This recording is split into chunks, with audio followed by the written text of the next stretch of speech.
Yo, what's up? This is Poppy Satori. Welcome to my YouTube page. Welcome to my home. This is my lab. It's gonna be my first reaction video. Let me put this under this. No, I did it wrong.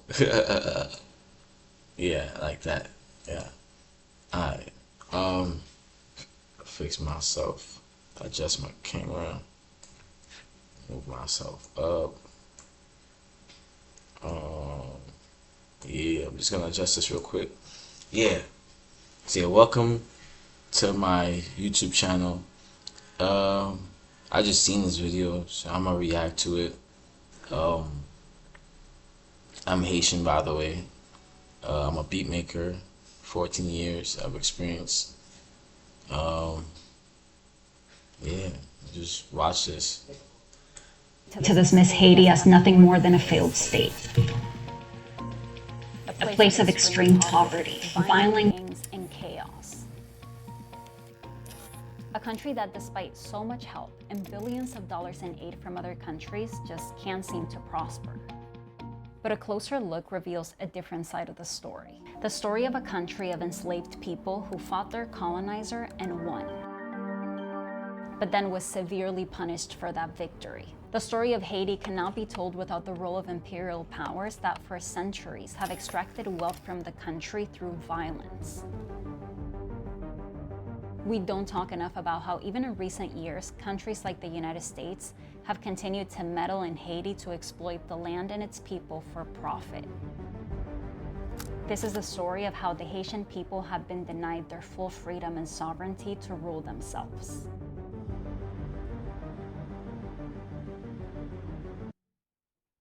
Hello, my name is Adam Ferrari, the Chief Executive Officer of Phoenix.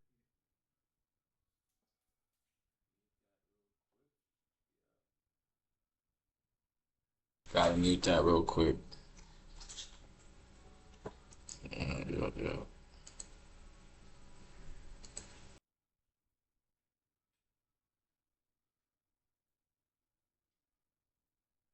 Most lucrative colony. About half of all the coffee and sugar imported to Europe at the time was grown in what we know today as Haiti. It was also one of the most brutal colonies in the world, according to some historians. By the end of the 1700s, there were an estimated 500,000 enslaved people on the island. And they were so tortured and abused that their life expectancy after being brought to Saint-Domingue was just 3 years. In 1791, thousands decided they had had enough, so they organized and revolted. Against all odds, they beat the French, and in 1804, Haiti was born as the first Black republic. It was an incredible victory. Former slaves that won against Napoleon's troops to become the first independent country in Latin America. But their colonizer wasn't going to let Haiti go so easily. More than 20 years after Haiti had declared independence, France sent warships to the island. If Haiti wanted to be recognized as a country and peace of mind that France would not reoccupy them, they would have to pay their former slave owners. Haitian leaders agreed to a debt of hundreds of millions of dollars in today's money to essentially pay reverse reparations. And then things got even more sinister, because in order to pay that debt, the new country had to take out loans. And guess who offered them those loans? France, specifically French banks. So Haiti had to get into debt to pay the debt. On top of that, banks charged the new country huge commissions and fees, and that became another way to squeeze Haiti for profit from afar. One of the banks that profited from Haiti's debt went on to later finance the construction of the Eiffel Tower. And when the United States learned about how much money could be made in Haiti, Wall Street wanted in. Banks like National City Bank in New York bought shares from Haiti's National Bank. And in 1914, something unbelievable happened. US Marines went into Haiti's National Bank and grabbed $500,000 worth of gold, put it on a boat, and took it to New York, to the vault of National City Bank. The US explained that they had to do this because of the political instability in Haiti at the time. They feared rebels would take the gold, so they decided to do it first. But even after they stole that gold, Wall Street kept pressuring the US government to intervene in Haiti to make sure the banks got their profit. And the following year, the US got the perfect excuse. Haiti's president was killed by an angry mob. Then in 1915, United States Marines land in Haiti to battle Haitian bandits threatening destruction of American properties.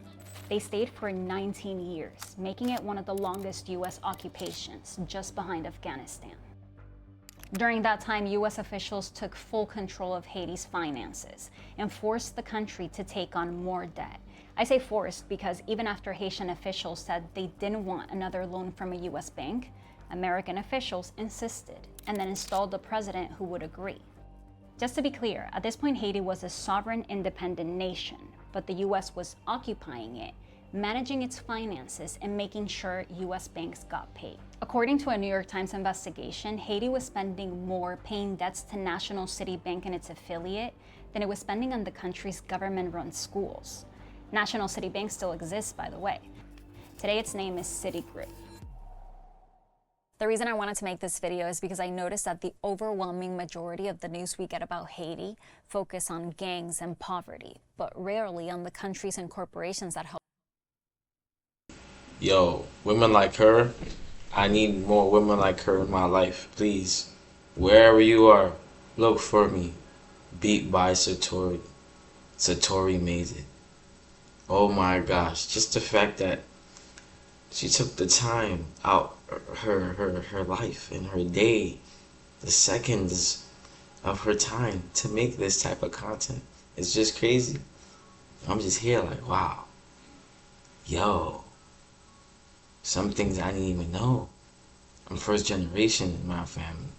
So it's a different vibe. Help create the crisis. And I think this is harmful because we start believing these narratives about other countries that are incomplete and misleading. That's why I believe it's important that we start critically examining the news we consume. And Ground News is a tool that helps you do that. They're the sponsor of today's video, and I chose to partner with them because I genuinely enjoy their app and website. Ground News reveals the bias in the news we consume by gathering different perspectives from around the world on the top news stories. They'll tell you if each source is independently owned, corporate controlled, or government funded, if they lean left, right, or center, and their history of failing fact checks. But my favorite feature is their blind spot feed, because it shows you what stories each side is ignoring. And I have personally found a lot of stories on there that I would have never seen otherwise. So Ground News is getting you, my viewers, 40% off the same Vantage plan that I've been using.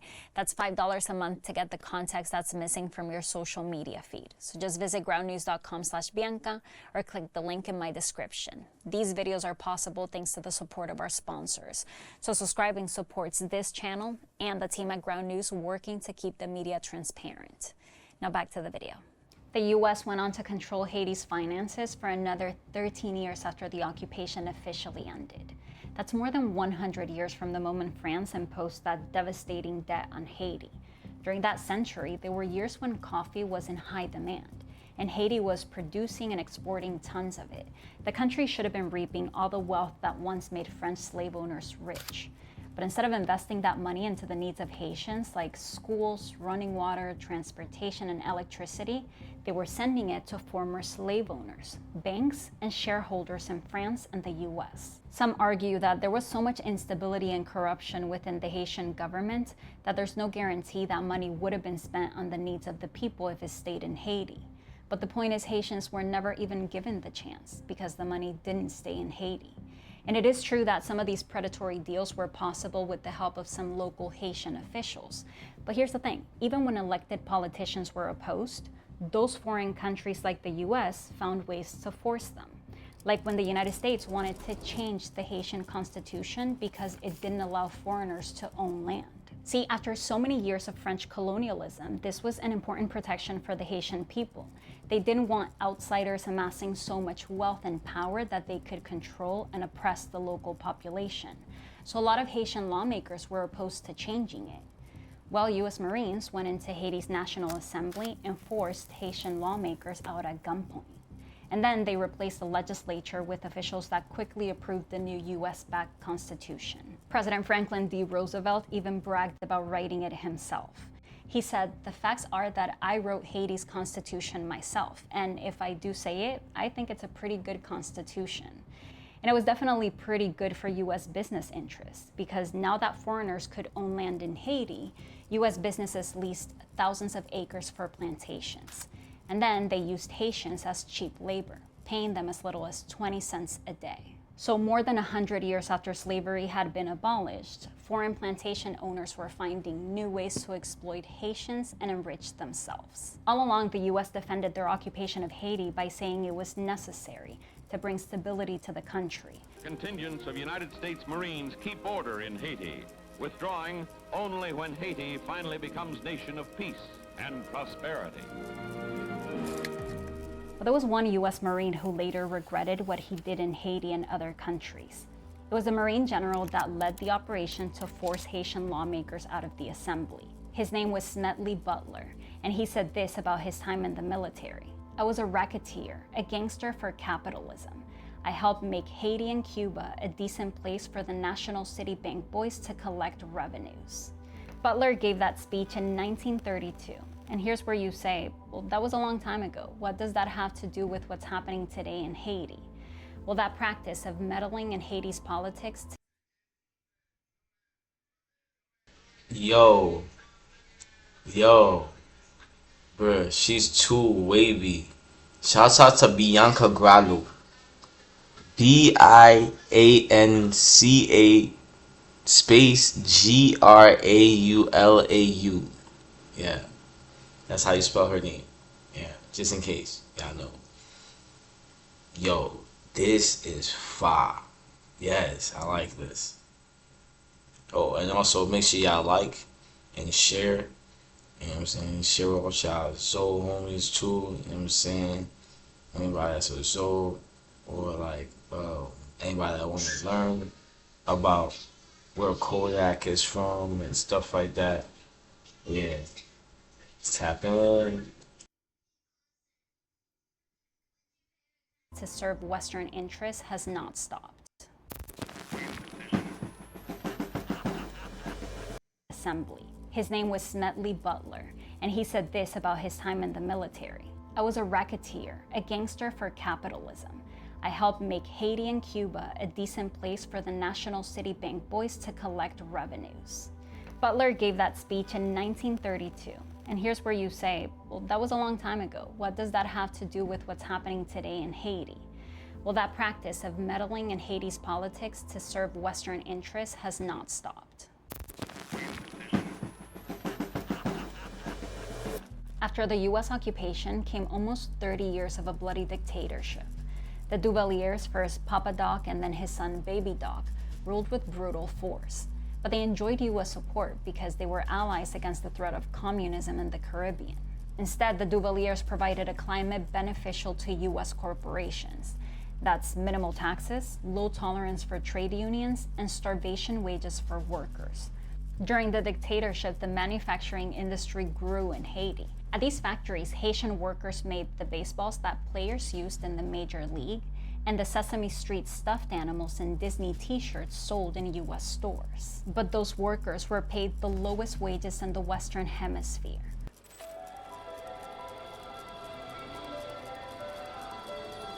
In the face of that kind of exploitation, a priest became popular among Haitians. À ne pas avoir pitié d'Haïti, nous n'avons pas besoin de pitié, nous. Qu'ils commencent à ne pas avoir pitié de nous, mais à reconnaître le droit que nous avons, droit de récupérer un peu de ce qu'ils ont volé. Jean-Bertrand Aristide advocated for the liberation of the poor. He called for a revolution, saying things like, Haiti is poor because of the rich. And he spoke against US imperialism, saying they, the Americans, want to hold our guts always in their hands. Thus, we will be economically, politically, and culturally dependent. Aristide founded a political party called Lavalas, which means flood in Creole. He said the flood of the poor was about to descend on Haiti, and on election day, it did.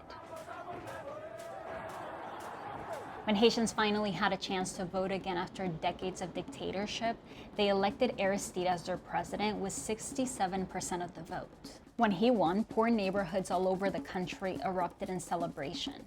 There was a sense that with their vote, the poor finally had power, that their conditions were about to change.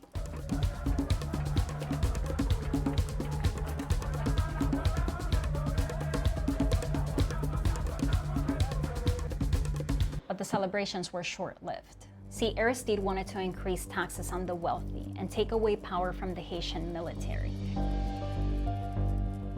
And that made him a threat. 7 months after taking office, the military ousted him in a coup supported by the Haitian elite. Aristide's supporters were outraged that their vote wasn't being respected, and they took to the streets to protest. The military responded by killing thousands over the next few years. Thousands of others left Haiti trying to escape the violence. Boats with Haitian migrants were arriving on the coast of the United States, and that became a problem for the US president in 1993, Bill Clinton. See, on the one hand, his administration was facing pressure to intervene and restore Aristide to the presidency and stop the exodus of Haitians. On the other hand, it was a tough sell in Congress to help a man who had been so openly critical of the US and capitalism. Meanwhile, Aristide was facing his own dilemma, because he needed the US and its soldiers to confront the military that had ousted him, so he toned down his rhetoric and agreed to capitalist policies pushed by the US. In 1994, the US intervened to reinstate Aristide. 10 years later, the US would intervene again. Welcome, President Clinton. But this time to remove him.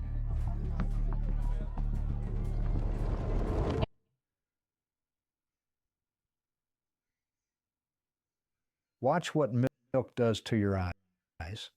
Take a look at these two. Sharp, focused, and healthy. But only one of them belongs to someone young. The other? It's the eye of a 74-year-old man who nearly lost his vision for good. His secret? Doing one simple thing each night before bed. I'm not sure if this might interest you, but if you or someone you love is struggling with blurry vision, dark spots, or declining vision, then I've got something important to share with you. So about a year ago, my wife came home from her routine eye exam, and I could tell something was off. She wasn't smiling. She didn't say much. Then she sat down at the kitchen table and said something I'll never forget. The doctor said my vision is declining fast.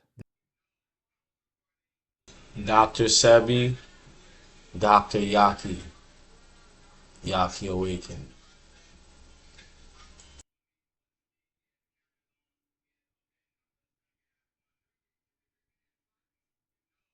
Turn to privatize the government-owned companies that provide and agree to capitalist policies pushed by the US. In 1994, the US intervened to reinstate Aristide. 10 years later, the US would intervene again. Welcome, President Clinton. But this time to remove him. In order to return, Aristide agreed to privatize the government-owned companies that provided basic resources like electricity. He also agreed to reduce tariffs so it would be cheaper for US companies to export rice to Haiti. And he agreed to keep the minimum wage low.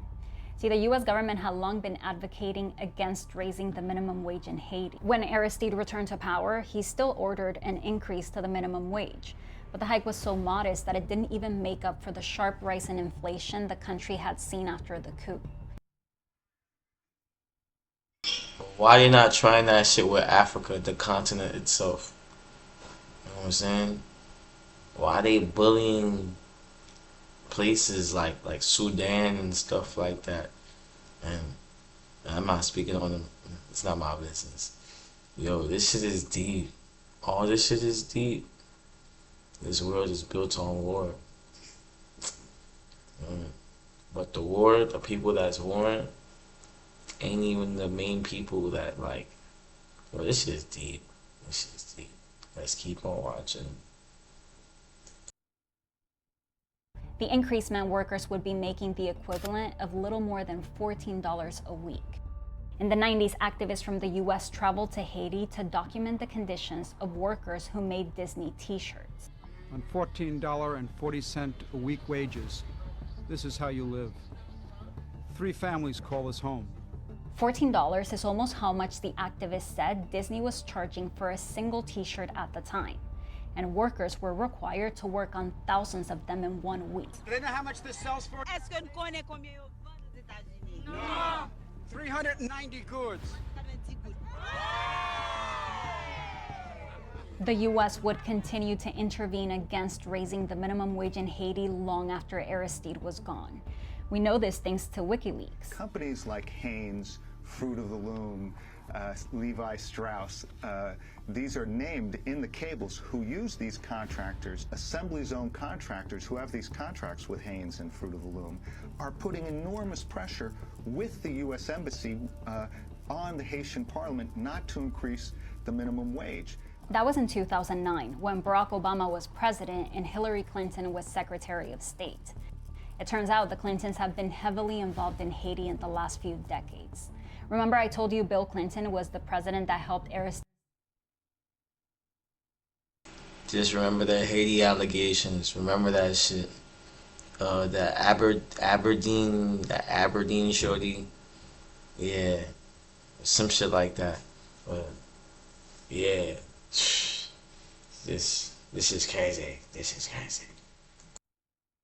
Aristide returned to power, and that one of the conditions to help him return was that Aristide dropped tariffs on U.S. rice.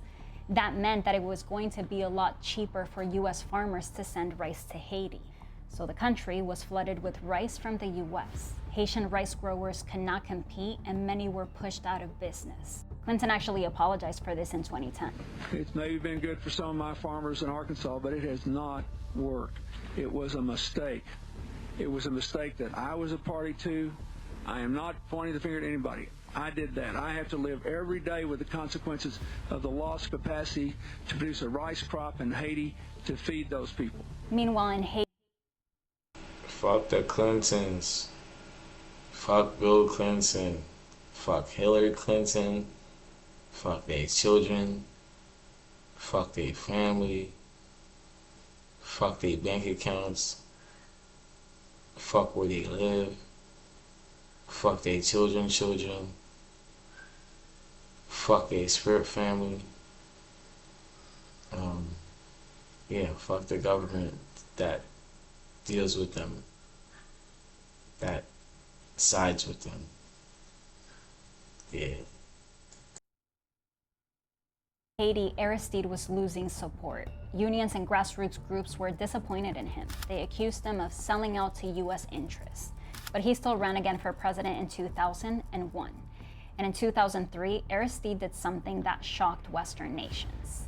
Il nous faut, premièrement, restitution, deuxièmement, réparation.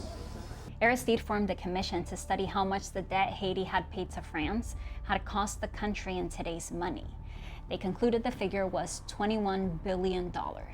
And Aristide demanded that France pay it back. He said, what beautiful schools, universities, and hospitals we will be able to build for our children. How much food we will have in abundance. Aristide's demand scared France, because if Haiti could demand reparations, so could other French colonies. So the government reacted by dismissing it. But they also sent French representatives to Haiti to improve relations. Those representatives went to Haiti in December 2003. 3 months later, Aristide would be ousted from power again. There's one simple warm water trick that anyone can use to improve vision almost overnight. Apparently, thousands of people are already doing this every night as they sleep by adding one unusual ingredient to a glass of warm water before bed. You've probably heard that once your eyesight starts deteriorating, life will never be the same. You'll have to get used to constantly wearing glasses or contacts, the squinting and straining and the blurred vision, and the annoying floaters that you just can't escape from. But what if I told you that's not true at all? What if I told you that there's a simple drink you can make at home that can help improve eyesight in weeks without needing glasses, contacts, or even laser surgery? Sounds too good to be true, right? That's what I thought too until I saw my auntie at a family party. She'd been wearing these real thick glasses since she was like 12. But she... See, Aristide was facing a lot of internal turmoil. He had lost the overwhelming support he had in the 90s. His government was accused of violently cracking down on protests. His supporters were accused of murdering opponents and members of the press, and his officials were accused of corruption. Armed groups were planning to oust him again. And once again, the US and others seized on the opportunity of internal instability. To be perfectly clear, Amy, I believe that this is a group that is armed by, trained by, and employed by the intelligence services of the United States. And as they were closing in, US officials offered Aristide a flight out of the country. Both French and US officials said they intervened to save his life, but Aristide later said he was kidnapped. What we do know is that the leader of a movement that had once carried so much promise for Haiti's most marginalized and exploited was out. And US and UN officials would continue to intervene for years to keep it that way. WikiLeaks revealed that top officials discussed how the, quote, Aristide movement must be stopped, according to secret cables. After the coup, UN soldiers occupied Haiti. Once again, outsiders were in control. And what has followed is years of more meddling to install leaders that elites and the international community want in power. The result has been one crisis after another. Right now, there is no elected government in the country, and the power vacuum has been filled by armed gangs terrorizing communities. And when Haitians try to escape the misery by migrating to the US, they're met with more violence, racism, and deportations. When Joe Biden was president, these pictures went viral. They showed Border Patrol agents attacking Haitian migrants in Texas. A couple of days later, the senior US diplomat in Haiti resigned. He also accused the US of, quote, adding to Haiti's unacceptable misery by intervening in the country. He wrote, what our Haitian friends really want and need is the opportunity to chart their own course without international puppeteering and favored candidates, but with genuine support for that course. There is so much more to this story. I've been reading this book that covers what has been happening in Haiti since the earthquake and how the US has used aid to continue to control what happens in that country. So please let me know in the comments if you would like a part 2. In the meantime, I did have a conversation with the author of this book and with the Haitian journalist that I collaborated with for this video. So I'll leave the link for you right here. Thanks for watching, and I'll see you soon.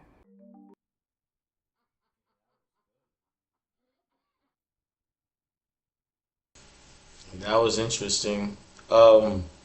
Next video, we'll go more deeper into that rabbit hole. I might post this on my beat making channel, or I might post this on a new page. I don't know yet. Yeah. It's a new page.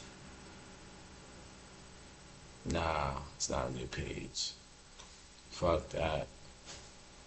I think I'm too lazy for that. Shouts out to all my peoples, you know what I'm saying? The fans, I can't say fans, that sound weird.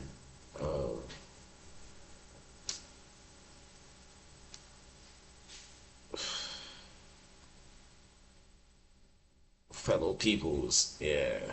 Let me see, across the world.